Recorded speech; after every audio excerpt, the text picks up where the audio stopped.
माता सती की कथा शिव पुराण में एक महत्वपूर्ण और गहन कहानी है जो प्रेम, त्याग और पुनर्जन्म के सिद्धांतों को दर्शाती है। माता सती का जन्म दक्ष प्रजापति की कई पुत्रियां थी और सभी रूपवान और गुणवान थी, लेकिन राजा दक्ष को उनसे संतोष नहीं था। वे चाहते थे कि उनकी एक ऐसी पुत्री हो जो सर्वशक्ति संपन्न हो। इसके लिए राजा दक्ष घोर तप करने लगे। तप करते हुए कई दिन बीत गए। दक्ष के तप से प्रसन्न होकर माँ भगवती ने उन्हें दर्शन दिए और कहा कि मैं तुम्हारे तप से प्रसन्न हूँ। मैं स्वयं तुम्हारे यहाँ तुम्हारी पुत्री के रूप में जन्म लूंगी और मेरा नाम सती होगा। विवाह और संघर्ष। इसके बाद माता भगवती ने सती के रूप में राजा दक्ष के यहाँ जन्म लिया। माता सती दक्ष की सभी पुत्रियों में अलौकिक थी। बाल्यावस्था से ही उन्होंने अपनी माया दिखानी शुरू कर दी थी, जिसे देखकर दक्ष भी विस्मय में पड़ जाते थे।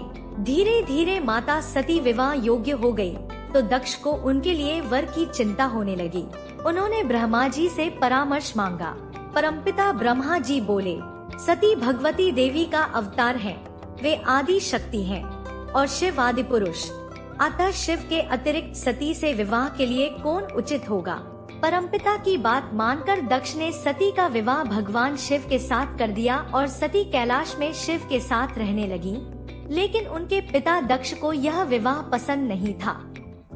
दक्ष ने शिव को यज्ञ में निमंत्रित नहीं किया, जिससे सती को बहुत दुख हुआ। जब सती ने अपने पति से यज्ञ में जाने की अनुमति मांगी तो शिव ने उन्हें मना किया, क्योंकि बिना निमंत्रण किसी शुभ कार्य में जाना उचित नहीं होता। सती ने अपने पिता के यज्ञ में जाने की इच्छा को लेकर अड़ गए और जब दक्ष ने शिव का अपमान किया तो उन्होंने क्रोधित होकर यज्ञ अग्नि में आत्मदाह कर लिया। यह समाचार जब भगवान शिव तक पहुंचा तो वे अत्यंत दुखी और क्रोधित हो गए। सती की मृत्यु के बाद भगवान शिव ने संसार से सभी जिम्मेदारियों को त्याग दिया और उनके शव को लेकर भटकने लगे। उनके इस शोक को समाप्त करने के लिए भगवान विष्णु ने सती के शव को कई टुकड़ों में काट दिया, जो विभिन्न स्थानों पर गिरे। इससे शिव को सांत्वना मिली और उन्होंने सती के प्रति अपनी श्रद्धांजलि अर्पित की। सती का पुनर्जन्म माता पार्वती के रूप में हुआ। पार्वती ने फिर से भगवान शिव को अपना पति बनाने के लिए कठोर तपस्या की। अंततः भगवान शिव ने उन्हें स्वीकार किया और उनका विवाह हुआ, जिससे यह कथा प्रेम और पुनर्जन्म का प्रतीक बन गई। इस प्रकार माता सती की कथा न केवल एक प्रेम कहानी है, बल्कि यह त्याग, समर्पण और पुनर्जन्म के गहरे अर्थों को भी उजागर करती है।